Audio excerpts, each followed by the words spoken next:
Awanish tutorial brand channel में एक बार आपका फिर से स्वागत है।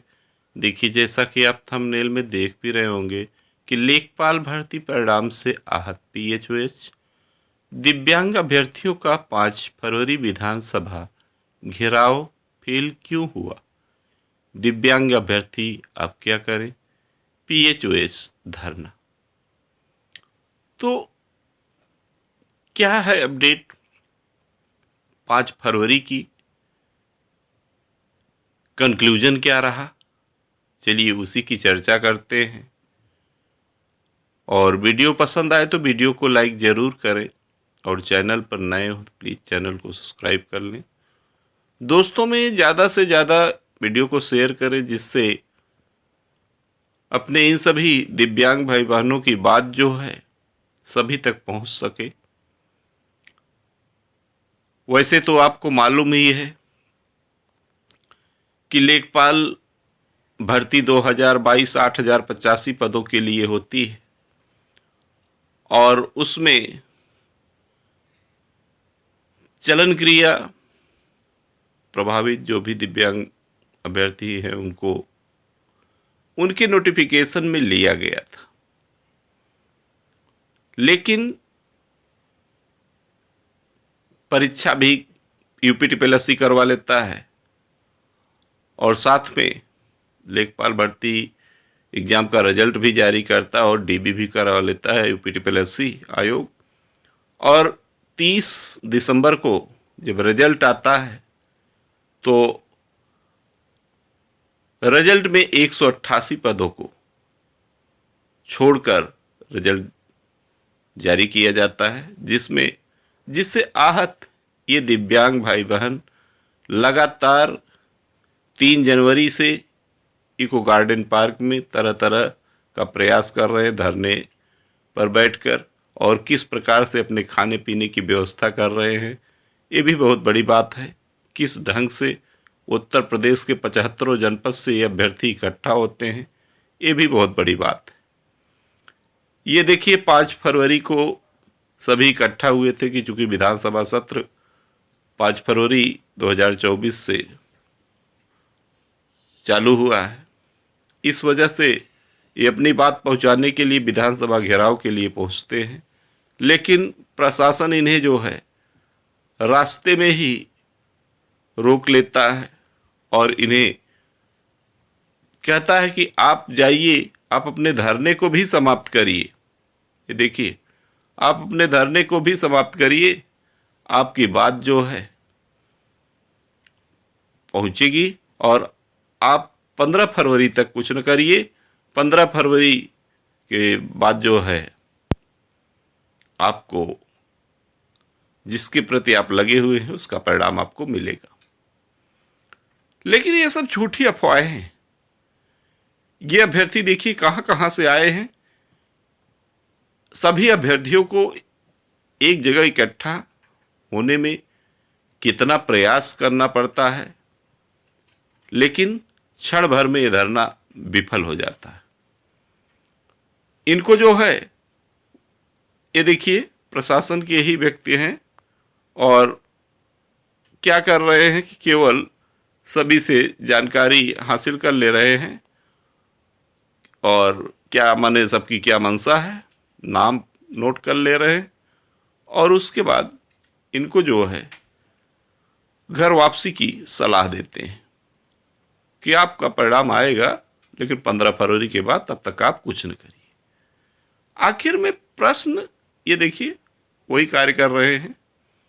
मिस विधानसभा तक इनको घेरने की क्या बात, इनको कुछ नहीं करने देते और अंत में क्या करते हैं, जो हमेशा का रवैया है। जैसे मुख्यमंत्री जनता दरबार में 3 जनवरी को मिलने के लिए जाते हैं तो वहाँ मान लीजिए 5 सदस्यों को जो है, इनके 5 लोगों को जो है, 5 अभ्यर्थियों को उनके सहायक सचिव से वार्ता करवा के और खोखला परिणाम इको गार्डन इसी प्रसाद लखनऊ में भाई ये बड़ी अच्छी व्यवस्था बना रखे हैं अपने अनुसार कि अभ्यर्थी चाहे जैसे भी हो उसको बसों में बैठाइए और इको गार्डन पार्क में देखिए ला के पुनः छोड़ दिए। मीन्स 5 फरवरी को भी वही हुआ जो 3 जनवरी को हुआ था। इसके पहले भी जो भी भाजपा कार्यालय गए वहाँ से भी यही हुआ कि जब भी आप जाएंगे तो आपको प्रशासन क्या करेगा, बसों में बैठाकर लाके इको गार्डन छोड़ देगा। अब इको गार्डन में अभ्यर्थी पहुंच गए, देखिए भीड़ है वही। आखिर में क्या फायदा मिलेगा अभ्यर्थी? कुछ लोग तो सलाह दे रहे हैं कि अब धरने को समाप्त किया जाए और अब कुछ नहीं होने वाला है। लेकिन इतना मैं जरूर कहूंगा कि अगर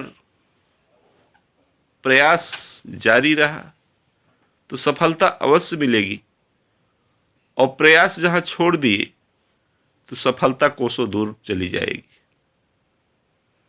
उन सभी दिव्यांग भाई बहनों से निवेदन है कि अपने इन सभी दिव्यांग भाई बहनों का साथ दें, चूंकि ये मामला अब केवल लेखपाल भर्ती का ही नहीं रहा, इसी प्रकार से पीएचओएच प्रभावित होते चले जाएंगे सरकार की अन्य भर्तियों से।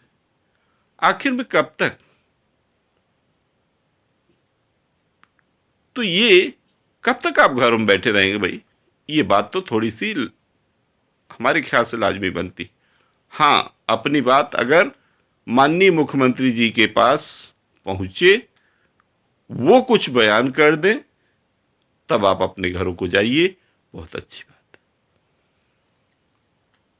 और मुख्यमंत्री जी भी, चूंकि माननीय योगी जी हमेशा जो है दिव्यांग सशक्तिकरण में उनका अहम योगदान है, इसलिए मैं जानता हूं कि कुछ न कुछ तो हल निकलेगा। और फिर भी आपके पास तो प्रश्न है ना कि यूपीटीपीएलसी ने ऐसा गंदा मजाक किया क्यों? इसी का जवाब हम प्रशासन से चाहते हैं, शासन से चाहते हैं। मजाक किया क्यों? तो ये बात आपके पास, इसलिए अपनी बात से आप मुकरिए नहीं, अपने पे कायम रहिए, सफलता अवश्य मिलेगी।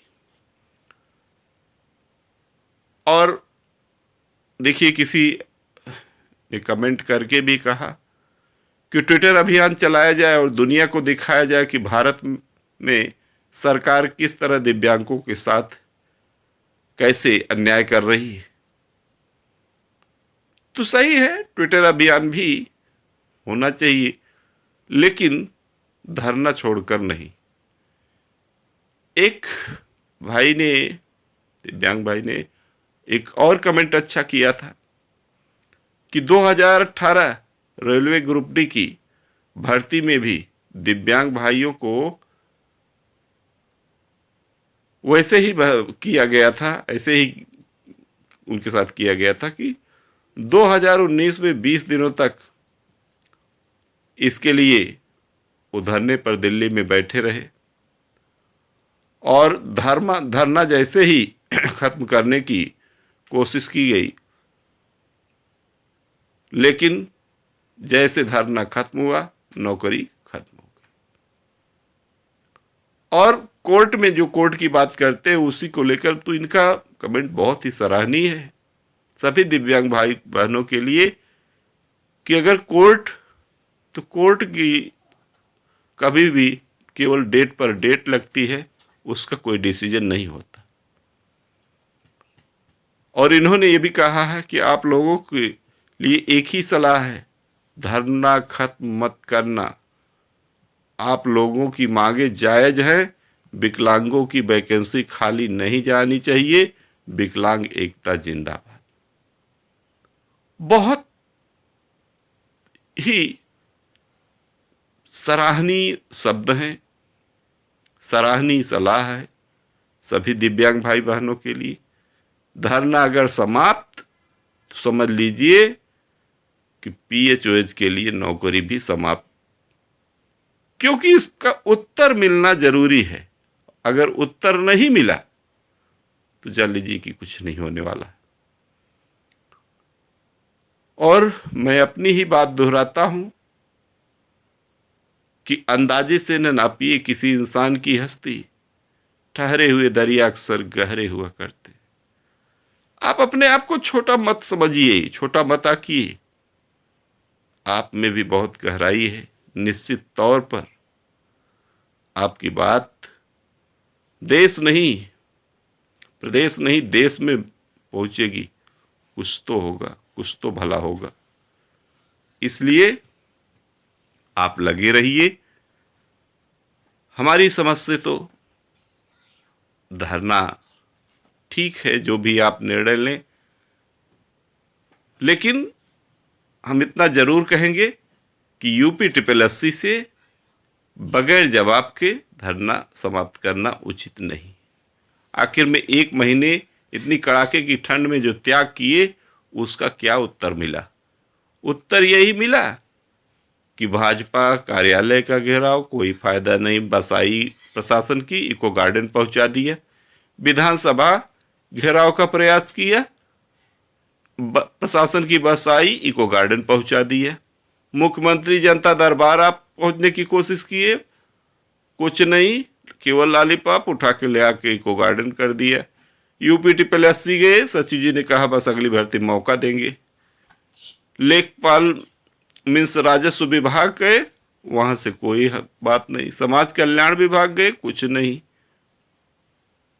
और 2-1 भाई मुख्यमंत्री जी से, जैसे अशोक भाई जी है, वो शायद जो कमेंट आया उसी बेस पे हम बोल रहे हैं, हम अपनी तरफ से नहीं, कि वो लोग गोरखपुर में, चूंकि गोरखपुर के ही बादशाहपुर के रहने वाले हैं, मुलाकात किए थे। क्या कहे क्या नहीं कहे, उन्होंने तो कहा था कि हम देखेंगे, लेकिन फिर हाल वह बात जब सामने नहीं आई तो कोई बातें नहीं है। लेकिन एक सामूहिक मुलाकात, जो युवराज कटारिया जी है, अगर उनकी बात हो जाए मुख्यमंत्री जी से तो ज्यादा अच्छा, क्योंकि तभी निर्णय सामने आएगा कि ऐसा क्यों किया गया। 2015 की लेखपाल भर्ती में पीएचओएस सम्मिलित होते उत्तर प्रदेश में ही, उस समय डीएम के हाथों थी, सभी जिले के वैकेंसी है। और उसके अलावा राजस्थान में ले लीजिए, मध्य प्रदेश में ले लीजिए, उत्तराखंड में ले लीजिए, आखिर में वहां क्या कोई अलग लेखपाल होते हैं? वहां पीएचओएच को लिया जाता है। और उत्तर प्रदेश में ऐसा क्यों, यहां क्यों नहीं लिया जाता? इसी का जवाब शासन प्रशासन दे दे बस। यह क्योंकि आप जायज मांग कर रहे हैं, कोई नाजायज मांग नहीं कर रहे हैं। और इतना मैं जरूर कहूँगा कि आज आप कदम पीछे खींच लिए तो कभी भी इस बात पर निर्णय नहीं हो पाएगा। इस बात को अभी से नोट करके रख लीजिए। इसलिए आप सभी को अपने संघ को बरकरार रखना है। संघे शक्ति, दिव्यांग एकता जिंदाबाद रहे, इस नारे को अपने को बुलंद बनाइए और आप सफलता की सीढ़ियों को प्राप्त करें। ये बहुत जरूरी है। और 5 फरवरी का विधानसभा घेराव फेल हुआ तो कोई बात नहीं, लेकिन आपकी बात कुछ तो पहुंचेगी। रही कुछ साथी जो है विपक्ष की बात, कि विपक्ष के किसी नेता से मिलने की, तो विपक्ष के नेता से मिलने की कोई फायदा तो हमारे समझ से नहीं है कि विधानसभा में बात उठाए आपकी। अपनी चूंकि पहले समस्या हल करना है तो माननीय मुख्यमंत्री जी से, और यह बात उनके समक्ष ही जाए तो ही अच्छा है। वही इसके निर्णायक, कुशल निर्णायक हैं। चूंकि यूपी ट्रिपल एससी हुआ चाहे राजस्व विभाग हुआ, यह गेंद माननीय मुख्यमंत्री जी के हाथों में फेंक दिया है। और इसके जो कुछ निर्णायक होंगे माननीय मुख्यमंत्री जी होंगे। इसलिए आप सभी भाई बहन एक दूसरे का साथ दे, निश्चित तौर पर सफलता मिलेगी। कोई अपडेट और मिलती है तो आपको हम सूचित जरूर करेंगे। यह खबर मैं कल नहीं दे सका, क्योंकि मैं आपको पहले ही बताया हूँ कि मैं ब्रेकियल प्लेक्सस इंजरी से जूझ रहा हूँ। किसी कारणवश मैं आपको आज वो अपडेट दे रहा हूँ, लेकिन आप पीछे मत हटिए। मैं आपके साथ लगातार 30 दिसंबर से लगा हुआ हूँ और मैं आपके साथ हूँ।